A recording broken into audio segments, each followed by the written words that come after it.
Ko whakatārewa hia te whakataetai ārohe kapahaka ki waitaha nei i tēnei wā. Ia tātou e noho whakamoho au nei i roto i enei ahotaka o te COVID-19.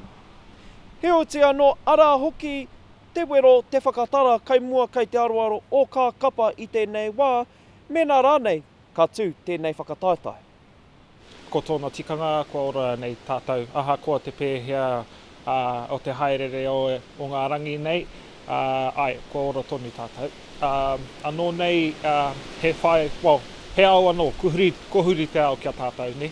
He mea waua te mahi tēnei me te prakatihi tonu, ia tātou e noho tawhiti ana. That's been one of our biggest concerns, is making sure that our kapa are feeling well, safe, and also still feeling a part of, still feeling like they're in haka mode, because we've lost, realistically, most of our kapa in Waitaha have lost a bit of momentum, so just being able to gain that again and gain that confidence through connection online is something that's really important to us. Kai te tārewa te whakataetai me te tūmanako, ka tū te kaupapa a tō hona wā. E kare kāore ētahi i te whakae kia whakatūria i tēnei tau. Ki au, me hiki i te whakataetai nei. Koina pia taku wero ki te matatini, hikina te matatini mo te kotahi tau, ko pērā mātou i ngā tau o mua. Me noho haumaru tātou katoa. I tahuri hoki a Tahu News ki te whakatarikāke ki kā toitoi a te whakapūmautanga tana. E whakakanohi ana i a Waitaha ki te poari o te matatini. Kua hui mātou ngā upoko meki, ngā māngai o ia kapa o te rohe nei.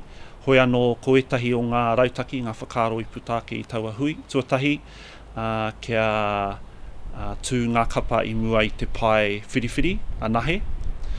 Hoi anō ka kore te minenga, ne te tini ngero e āhei te tai atu ki te whakataetai, koera tētahi whakaaro. Tētahi atu kia tuku ia kapa i tētahi kiriata o tō rātou tū, ana mā ngā kaiwhakawā, aua kiriata e whiriwhiri. Tuatoru, tētahi whakaaro i putake i te puari matatini, ne ka hoki ki ngā kapa i whakakanohi i tō tāua rohe i te matatini kua hori ake. Ka pātai hoki ahau mō ka whakariteka kai ka rua, kai ka toru mo te matatini. Hei taua wā, kua whakaritea kētia tētahi hui.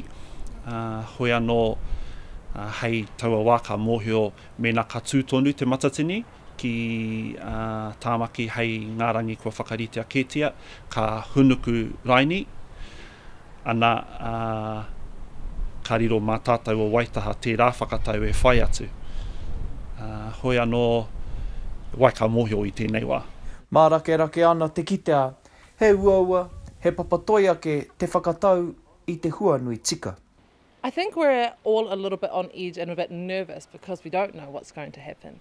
And so I think it's very important that we take the advice from our government, from Jacinda, we listen and we make sure that we are taking those guidelines, whether if we're not allowed to have a group of 50 people in one room, or that's the reality and we're going to have to keep going online. But if we can, then let's get straight back into the mahi and let's try our best to perform this year and for our whānau, for the judges, and to compete. Ko te hauora te tuatahi. Nō reira, whai whakaro ana mātou i tērā o ngā kōrero me ki. Ko tōna tikanga, hei a te wā e tika ana kia tātou kia hoki ki tērā o ngā mahi ka hokia.